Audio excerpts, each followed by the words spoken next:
It's 1419. Jan Jelevsky was leading his Hussite congregation through the streets of Prague towards the new town hall. A stone is thrown from a window as they're passing, hitting him. The mob, angered by this, then proceeded to storm the town hall, throwing 7 members of the city council out a window. I'm that one Prussian, and today we're reviewing the Hussite Wars.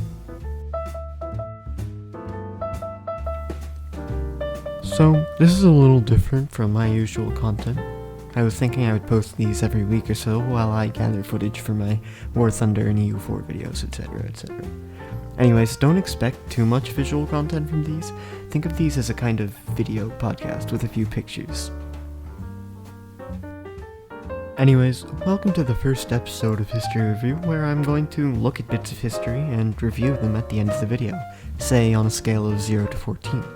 Where 0 is boring and we have no reason to really study it more than once, and 14 being something that everyone should read as many hecking books as they can on it. Keep in mind, this is all from the perspective of a person who enjoys spending his hours looking at many Wikipedia and Encyclopedia Britannica articles about obscure historical events, and not a trained history professor. Also, since this event takes place in modern-day Czech Republic, I'm gonna butcher all of the names and words, so if you're Czech, I'm sorry. Alright, onto the video. So yeah, defenestration, the act of throwing someone out of a window. Interesting enough, 3 of these happened in Prague, all having to do something with the Hussite faith. But today we'll be focusing on the first defenestration of Prague, and the wars it caused. So there was a guy, Jan Hus, who kind of didn't really like the things the Pope was doing, and called some of his actions corrupt. Think of him as a less successful pre-Martin Luther. Anyways, King Sigismund of Hungary didn't really like this, and neither did the Pope. Hus was invited to the Council of Constance under the pretense of a safe conduct, and when he arrived, he was tried and executed for heresy on July 6, 1415. Not cool, Mr. Sigismund. Not cool. Anyways, the nobles of Bohemia and Moravia that supported Hus's reforms, which was, to be honest, quite a lot of them, wrote a very fancy, strongly worded letter to Sigismund, and I imagine it went something along the lines of, "Come on, man, that wasn't very cool of you. You're a bad guy. You're a real bad guy." This angered Sigismund and his brother, King Wenceslaus of Bohemia, who wrote some strongly worded letters back to the nobles, saying that they would drown all of the Hussites and Wycliffites. John Wycliffe was a preacher in England who had similar ideas to Hus, and was also declared a heretic just a few months before Hus's execution. Disorder and unrest grew throughout Bohemia, people forcing Catholic priests off their parishes, and numbers of influential Hussites leaving Prague and holding various meetings denouncing Sigismund and such. Almost from the beginning of the unrest, 2 groups took root in the Hussite faith, being the more moderate Utraquists and the radical Taborists.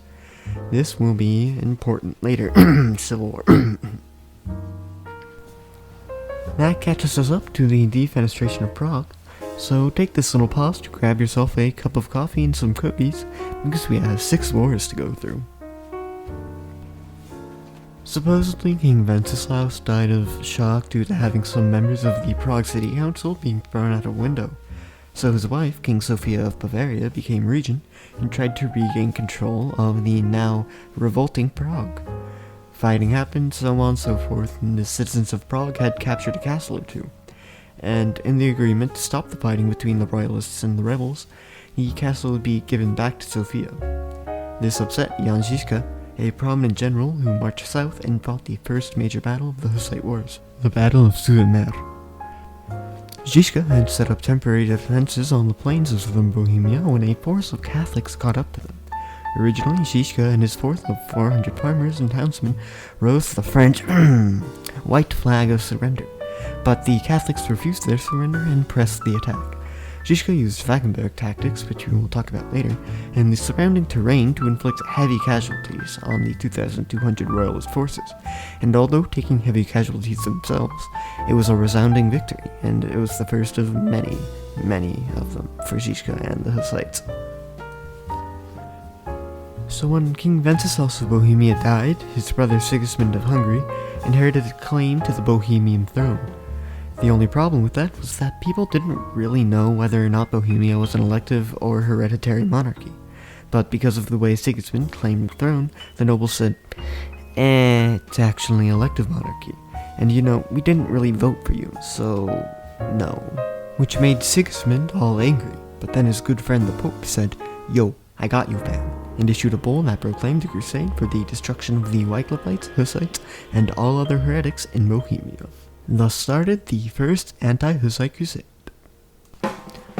So Sigismund and the boys, being a heckload of crusaders from around Europe, gathered around Prague and started to siege it. And then they left. I couldn't really find a reason, but I'm guessing it was due to supply issues. Anyways, during this time, the Hussites came up with their demands, being the 4 Articles of Prague, which basically said, 1, anyone can preach, 2, I don't know how to summarize, so here's a quote of it. The sacrament of the Most Holy Eucharist shall be freely administered in the 2 kinds, that is bread and wine, to all the faithful in Christ who are not precluded by mortal sin. 3, the clergy won't be given a shit ton of golden money. And 4, anyone can be burned for sins. So the Hussites sent the articles to Sigismund, and he denied them, so the fighting continued. But then he was immediately defeated at the Battle of Witkov Hill. Although Sigismund and the main force of Catholics had left Prague, some troops still held 2 castles, being Vyšehrad and Hradčany, the first of which was being besieged by Praguers. Sigismund knew that both the castles would surrender soon unless he relieved them, so he and his army set out to Prague, and then suffered quite the defeat near the village of Pankrak. Soon enough, as Sigismund had feared, Vyšehrad and Hradčany both surrendered to the Hussite forces, resulting in the majority of Bohemia under Hussite control. A big oof for Sigismund. Sigismund was understandably annoyed at the loss of the First Crusade and thought, surely this country of heretics, defended by a comparably tiny and poorly armed force of soldiers, can't stand up to the force of another crusade by the Catholics. But he was wrong. The Hussites beat the Catholics back for a second time. A large force of German soldiers besieged the town of Žatec and proceeded to storm it unsuccessfully, and then proceeded to retreat when they heard the approaching Bohemian army. Sigismund entered Bohemia again with his army near the end of 1421, and was once again decisively defeated by Žižka at the Battle of Deutschpolt. Remember how I told you that there were 2 groups of Hussites? Yeah, well, now they hate each other and are starting to behead each other. But the people haven't started poking each other with long pointy sticks yet. Žižka, who had received support from the Poles and Lithuanians, had offered the crown of Bohemia to King Vladislav II of Poland, who refused it. Žižka then proceeded to offer it to Vytautas of Lithuania, who accepted it under the condition that the Hussites would reunite with the Catholic Church, and sent Prince Sigismund Korobut, no relation to the guy who's constantly going to the war with the Hussites and losing, as regent. Korobut was supported by the Utraquists and more moderate Taborites, and rode around fighting the extreme Taborites who didn't want to reunite, but was forced to leave due to threats of a crusade against Lithuania from the Pope. Because of the departure of Korobut, civil war between the Utraquists and Taborites then proceeded to do what civil wars do, wreak havoc across the country.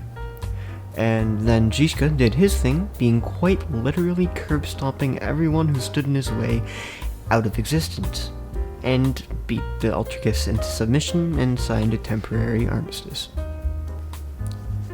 So the Pope and his good buddy Sigismund thought, you know how well those last 2 crusades went against the Hussites? Yeah, they did so great, let's do another. And thus another crusade was called, and said crusade failed again. This time, no one showed up.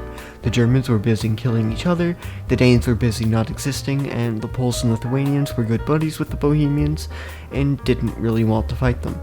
Nice one, Pope, man. The Hussite Civil War, on the other hand, did progress, but not in favor of the Utraquists. The city of Hradec Králové, which had previously been under the moderates' control, proceeded to adopt a Taborist doctrine and asked Žižka to help them out against the Utraquists, and he did, and signed an actual peace treaty with them in the September of 24, which was helped by the return of Korobut to Bohemia. But then a bad thing happened. Our protagonist, Jan Žižka, died, and a guy named Prokop the Great proceeded to take control on the Taborists. Now, as many might think, the loss of their best general was not a good thing to happen to the Hussites, and you might think that they would be significantly weaker. And if you do, you aren't the only one. The Pope thought the same thing. But he was wrong, as with every assessment he made of the Hussites sent the First Crusade against them. As invaders entered Bohemia, Prokop inflicted a significant defeat against them in the Battle of Osig, by invaders, not by crusaders. So yeah, another crusade comes along and it didn't go too hot. Again, the crusaders entered Bohemia and then lost the Battle of Takov. This victory led the Hussites to invade and temporarily occupy parts of Germany. The Hussites were starting to scare the Pope and German princes. Their long list of victories against the Catholics was getting, quite honestly, really long, and the increasingly democratic ideas of the Hussites made the German princes fear dissent among the peasantry and the spread of republicanism. Many Hussites, especially the moderates, wanted peace with the Catholics, and thus were invited to the Ecumenical Council of Basel, albeit reluctantly. The Pope, though, wouldn't give in to the idea of peace negotiations without trying one more crusade. On August 1st, 1431, Friedrich I of Brandenburg led a large army of crusaders into Bohemia to besiege the town of Domažlice. According to legend, when the Catholics saw Hussite banners and heard the relief army singing the Hussite battle song, "Ye who are warriors of God," they ran far, far away from Bohemia, and thus the Fifth Crusade failed. So the Hussites basically came out victorious, but the only problem was that all the co-belligerents couldn't agree on the terms of a peace. The thing that finally brought around a treaty was a second Bohemian civil war. In 1434, the moderates and radicals were back at each other's throats, but this time the Taborites did not win. In fact, the curb stompers were in the end the curb stomped. Both Prokop the Great and Prokop the Lesser, both of the radical Taborites, were killed, and almost the entirety of the Taborite army was destroyed in the Battle of Lipany. So the Utraquists got to negotiating with the Catholics and the remaining different factions of the Hussites, and finally agreed upon the terms, which were a somewhat altered version of the Articles of Prague that I mentioned earlier. The treaty goes basically as follows. 1. Only priests and worthy deacons can preach. Once again, I don't know how to summarize this point, so here's a quote. The Holy Sacrament is to be given freely in both kinds to all Christians in Bohemia and Moravia, and to those elsewhere who adhere to the faith of these two countries. 3. The clergy get some cool things, but not too much. 4. Some really important people won't be earned if they sin, I think. And thus was the end of the Hussite Wars. This modified version of Hussitism, although technically being called Catholic, was in effect through Bohemia until 1620 and the beginning of the 30 Years' War, when the Austrian Habsburgs said, "Full Catholic or you dead" to the Bohemians, and the Bohemians went full Catholic. The tactics used by the Hussites were really quite ingenious, especially given their circumstances, being that they were usually severely outnumbered and outarmored. The name generally given to how they conducted battles was Wagenburg, or Wagon Fortress.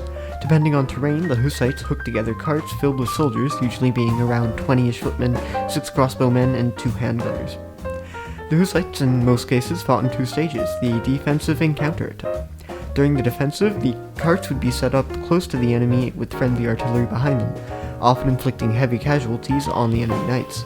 To avoid further casualties, the enemy would attack, and the Hussite handgunners and crossbowmen would fire into the advancing enemy force, usually aiming for cavalry horses, so the enemy couldn't have that advantage.